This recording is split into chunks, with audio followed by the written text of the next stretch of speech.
Sir good morning. आपसे जरा ICC bank से शुरुआत कर लेते हैं और आईसीसी बैंक के साथ साथ आप जरा बैंकिंग सेक्टर को लेकर भी व्यू दीजिएगा।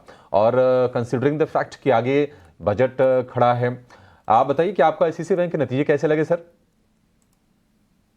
बहुत बहुत धन्यवाद अभिषेक। आपका सभी को प्रणाम और शुभ प्रभात हमारे तरफ से। तो शनिवार को संध्या काल में 5 बजे हम आप ही के चैनल पर जुड़े थे और हमने आईसीआईसीआई बैंक की नतीजों को लेकर के चर्चा कविता थपयाल जी से करी थी। और हमने हमारा वक्तव्य ये बताया था कि हमारा जो अनुमान था आईसीआईसीआई बैंक के नतीजों को लेकर के, उससे कहीं ज्यादा बेहतर आईसीआईसीआई बैंक के नतीजे आए हैं। थोड़ा बहुत मामूली सा, बहुत ही मामूली सा एनआईएम में अगर आप देखें तो 0.02% के नीचे की तरफ के आंकड़े आए। उसके बाकी अगर आप आंकड़े देखें, एडवांसेस, डिपॉजिट्स, मुनाफा, net interest income, asset quality, कमूमन पूरा मापदंड अगर अगर आप सामने रखते तो अच्छे थे नतीजे, हमें ऐसा लग रहा है।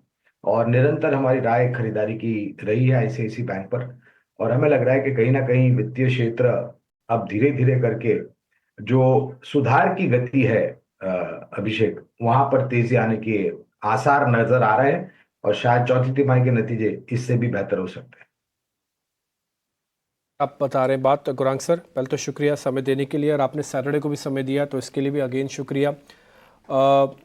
वैसे गुरांग सर, एक पर्सनल बात पूछूं आपसे 1 मिनट के अंदर ही। आप घर में भी ऐसे ही बोलते हैं, मतलब शांति से, सौम्यता से, या फिर ऑफिस और घर में थोड़ा गुस्सा करते हैं आप? नहीं नहीं, हमारा हमारे ऐसे कोई दो चेहरे नहीं है। जो चेहरा यहाँ पर है वो चेहरा सभी जगह पर होता है, घर पर भी होता है। और जब हम बाकी हमारे मित्र गण को मिलते हैं, उनके साथ ही हम बहुत ही नरमास और सभ्यता से बात करते हैं। और मेरा एक मानना है डिम्पी कि अगर आप अपनी बुद्धिमत्ता की जो नसें हैं हाँ। उसको आप खींचते हैं और हाँ। उसको फुलाते हैं, हम्म। तो मेरे ख्याल से आपके जीवन में जो संतुलन बना रहना चाहिए हम्म। वो कभी नहीं बना रहेगा। नहीं, बहुत बढ़िया सर, आपके घर वाले काफ़ी लकी हैं इस मामले में। और मैं बोलूँगा जिसको भी ब्रोकिंग में थोड़ी प्रॉब्लम है, गुरांग सर से ज़रा संपर्क कर ले। अच्छे बॉस साबित होंगे, डांटेंगे भी नहीं, प्यार से काम करवाएंगे, क्योंकि आप बड़ी सौम्यता से बोलते हैं, बहुत ही आराम से बोलते हैं सारी चीज़ों को। मेरे को लगा कि शायद आप टेलीविज़न पे ऐसे बोलते हैं, वैसे गुस्से में होंगे, तो आपने क्लियर कर दिया ऐसा नहीं है ना। और आपने नेशनल टीवी पे बोला सर, अब गलती से करना भी नहीं गुस्सा, अगर आप करते होंगे तो। ठीक है सर, तो आपको हमने फंसा लिया जैसे तैसे करके। अच्छा सर, एक और चीज़ बताइए अब ज़रा, ये फार्मास्यूटिकल्स के भी कुछ नंबर्स आए हैं, है ना। टोरेंट फार्मा भी उसमें से एक है। जेफरीज ने तो इसके टारगेट को बढ़ाया है, और करीब करीब 4,000 के आसपास का है। आपकी है लिस्ट में सर? CLSA, जेफरीज, HSBC, सबकी रिपोर्ट आई है। आपकी लिस्ट में है क्या टोरेंट फार्मा? बिल्कुल है, और काफी लंबे समय से मेरे ख्याल से इन्होंने चयन नहीं किया होगा, उससे पहले हमने चयन किया था टोरेंट फार्मा। और मैं अभी आपके सहयोगी को सुन रहा था। सीडीएमओ, एपीआई और जेनेरिक, ये जो तीन अलग अलग हिस्से हैं फार्मा क्षेत्र के, खास करके जो सीडीएमओ सेगमेंट है डिम्पी, वो हमें बहुत ही आकर्षित लग रहा है। और यहाँ पर कुछ कंपनियां हैं जैसे टोरेंट फार्मा हो गई, कुछ हद तक जाइडस लाइफ हो गई, सिप्ला। एक आईपीओ आया था डिम्पी कुछ समय पहले, एकम स्ट्रक करके, करीबन 600 650 के आसपास आईपीओ का फ्लोर था।